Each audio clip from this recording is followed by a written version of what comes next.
Sarika classes. आज हम class 6 का एक नया चैप्टर स्टार्ट करने जा रहे हैं जिसका नाम है the great preachers Mahavira and Buddha. यही चैप्टर आपको सीबीएसई बोर्ड में दी न्यू क्वेश्चंस एंड आइडियाज के नाम से भी मिलेगा। ये वीडियो क्लास 6 के सभी बोर्ड्स के स्टूडेंट्स के लिए बहुत यूजफुल है क्योंकि इसमें जो कंटेंट मैं लेकर आई हूँ इससे आपके पूरे चैप्टर के एक एक पॉइंट्स क्लियर हो जाएंगे। तो स्टार्ट करते हैं अपने टॉपिक के बारे में। मैंने लास्ट वीडियो में आपको टाइमलाइन का टॉपिक समझा दिया था। जिन बच्चों ने टाइमलाइन वाला वीडियो नहीं देखा है वो जा करके देख सकते हैं। और उसी टाइमलाइन को आज हम लोग फिर से डिस्कस करते हैं और अपना जो चैप्टर जो आज हम पढ़ने जा रहे हैं उसको टाइमलाइन पर फाइंड आउट करते हैं।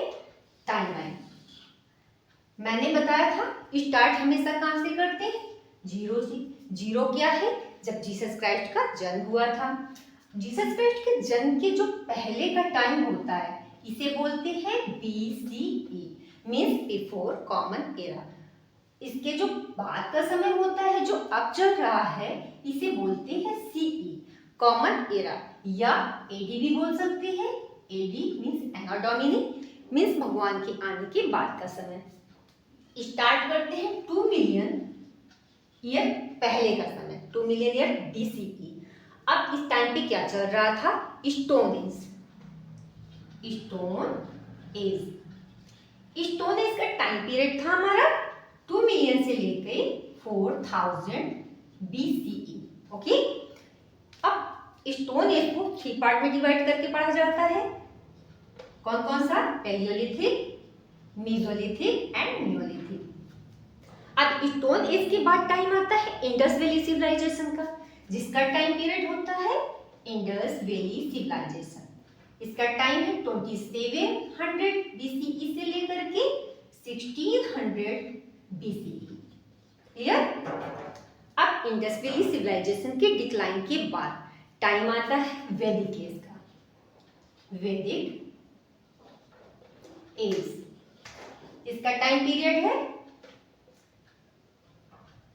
1500 BCE से 600 BCE। क्लियर? BCE। ओके, अब वैदिक एज को 2 पार्ट्स में आपने डिवाइड करके पढ़ा है। कौन कौन से 2 पार्ट है? अर्ली वैदिक as and later Vedic as. Early वैदिक एज में जो हमारे ऋग्वेद था वो लिखा गया था एंड लेटर वैदिक एज में बाकी के जो 3 हमारे वेदास थे वो लिखे गए थे। इसके बाद टाइम आता है महावीरा एंड बुद्धा का, जो चैप्टर आज हम पढ़ने जाते हैं। कौन सा है? बुद्धा एंड महावीरा। ओके, अब ये दोनों एक ही टाइम में बिलोंग करते हैं, बस थोड़ा सा कुछ डिफरेंस होता है, बाकी टाइम पीरियड दोनों का सेम है। ठीक है, तो स्टार्ट करते हैं चैप्टर के बारे में। तो बात करते हैं सोशल कंडीशन के बारे में कि उस टाइम पर सोशल कंडीशन कैसी थी। तो world system become strictly based on birth. जो वर्ल्ड सिस्टम था वो स्ट्रिक्टली बर्थ पर बेस्ड हो चुका था। आपने वैदिक एज में 4 वर्ण के बारे में पढ़ा होगा, तो कौन कौन से हैं बताओ? ब्राह्मण, क्षत्रिय, वैश्य एंड शूद्र। तो पहले मीन्स अर्ली वैदिक एज में ये अपने कर्म के अकॉर्डिंग डिसाइड होते थे, बट लेटर वैदिक एज में आते आते ये अपने बर्थ पर डिसाइड होने लगे। मीन्स अगर जो ब्राह्मण है तो उसका बेटा ब्राह्मण होगा, क्षत्रिय का बेटा क्षत्रिय ही बनेगा, वैश्य का बेटा वैश्य होगा एंड शूद्र का बेटा वो शूद्र ही बनेगा। क्लियर? द टू हायर वर्णा ब्राह्मण and Kshatriya captured all the power. और जो 2 हायर वर्णा थी, कौन कौन सी? ब्राह्मण और क्षत्रिय, इन्होंने पूरी पावर को कैप्चर कर रखा था।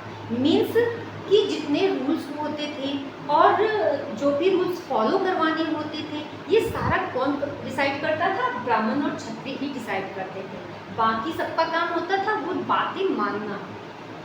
और यहाँ तक कि क्षत्रिय जो भी राजा होते थे इनको भी अपने राज्य को चलाने के लिए, अपने किंगडम को चलाने के लिए जो अपने पुरोहित जो कि ब्राह्मण होते थे उनसे सजेशन लेना बहुत ही जरूरी होता था।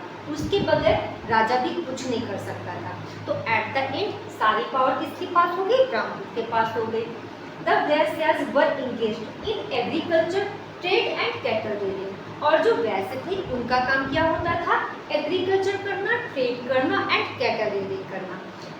And Shudras were made to serve the three higher varna. और जो शूद्र होते थे उनका काम होता था जितने अपने से हायर जो थ्री वर्ण थे, ब्राह्मण, क्षत्रिय एंड वैश्य, इनकी सेवा करना। Use of iron technology, expansion of agriculture. आपने पढ़ा था लेटर वैदिक एज में आयरन इन्वेंट हो चुका था, जिसकी वजह से अच्छे अच्छे टूल्स बनने लगे।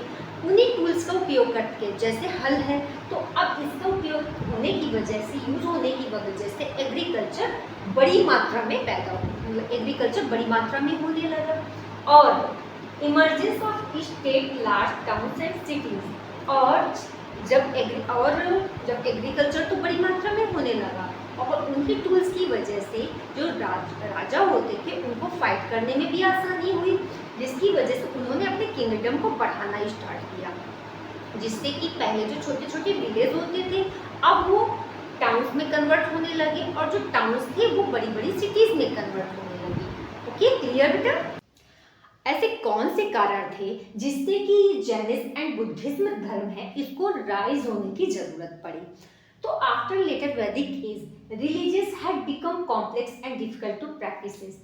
अब लेटर वैदिक एज के बाद जो रूल्स थे, जो पूजा पाठ के नियम थे वो काफ़ी डिफिकल्ट हो चुके थे, क्योंकि उसकी जो लैंग्वेज थी वो संस्कृत होती थी और संस्कृत सिर्फ ब्राह्मण को आती थी।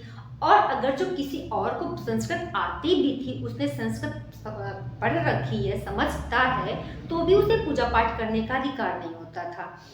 तो जिससे कि आम लोगों के लिए तो ये दूर दूर की बात होती थी। और उस टाइम पर आम लोगों की लैंग्वेज कौन होती थी? जो सभी लोग जिस लैंग्वेज को पढ़ते थे तो वो होती थी पाली एंड प्राकृत। अब वर्ण सिस्टम बिकम वेरी रिगिड। जो वर्ण सिस्टम था वो बहुत रिगिड हो चुका था, मीन्स बहुत ही ज़्यादा बेकार हो चुका था। कैसे? अब जो ब्राह्मण थे वो तो हेड थे, छत्री तो अपना किंगडम चलाते थे। जो वैसे जब बिजनेस करने के लिए, ट्रेड करने के लिए अपनी कंट्री से बाहर जाते थे तो ऐसा माना जाता था कि जब अगर जो कोई अपनी कंट्री से बाहर जाएगा या सी को क्रॉस करेगा तो इसका मतलब है कि वो अपनी कास्ट को डिस्ट्रॉय कर लेगा। इससे उनको काफ़ी प्रॉब्लम होती थी, होगी ही। और उस जो शूद्र को तो इम्प्योर ही माना जाता था। अगर जो किसी चीज़ को टच कर ली तो वो चीज़ फेंक दी जाती थी। अगर जो उसको किसी ने छू लिया तो जाकर के वो तुरंत नहाता था और उसको पनिश भी किया जाता था। और शूद्र के नीचे एक और लोग होते थे जिसको बोलते थे चांडाल। चांडाल कौन थे? चांडाल होते थे जो डेड बॉडी होती है ना, इनको जो जलाने का काम करते हैं, ये होते हैं चांडाल। तो इनकी तो जो शैडो होती है ना, उसे भी इम्प्योर माना जाता था। यहाँ तक सिचुएशन हो चुकी थी। और वुमेन्स को भी पढ़ने का अधिकार नहीं होता था। वैदिक एज, जो अर्ली वैदिक एज था, उसमें तो जो वुमेन्स होती थी वो बॉयज़ के बराबर ही बैठ के पढ़ती थी। बट जैसे आज हम लोग बॉयज़ एंड गर्ल्स कोई अंतर नहीं समझते हैं, वैसे ही अर्ली वैदिक एज में था। बट लेटर वैदिक एज में जो वुमेन्स होती थी उनको पढ़ने का अधिकार नहीं होता था। जो वेदास थी वो सिर्फ ब्राह्मण ही पढ़ सकते थे। तो आपको ये चीज़ क्लियर हुई कितनी प्रॉब्लम होती होगी उन लोगों को। अब flourishing of trade led to an improvement in the economic condition of वैश्यास। अब वो ट्रेड की फ्लोरिशिंग की वजह से, मतलब ट्रेड अच्छे होने की वजह से जो वैश्यास थे उनकी इकोनॉमिक कंडीशन काफ़ी अच्छी हो गई था। इसी वर्ण सिस्टम की वजह से जो समाज था, सोसाइटी थी, उसमें काफ़ी प्रॉब्लम्स होने लगी। लोगों को प्रॉब्लम्स, जैसे मैंने अपने अभी बताया, सबको अपने अपने तरीके से प्रॉब्लम होने लगी, जिसकी वजह से जो कुछ समाज सुधारकों, मतलब कुछ सोसाइटी को क्लीन करने के लिए कुछ लोग आगे आए। उन्हीं लोगों में से महावीर एंड बुद्धा हैं, जो कि आपके सिलेबस में है और इन्हीं को हम आगे पढ़ेंगे। ओके बेटा?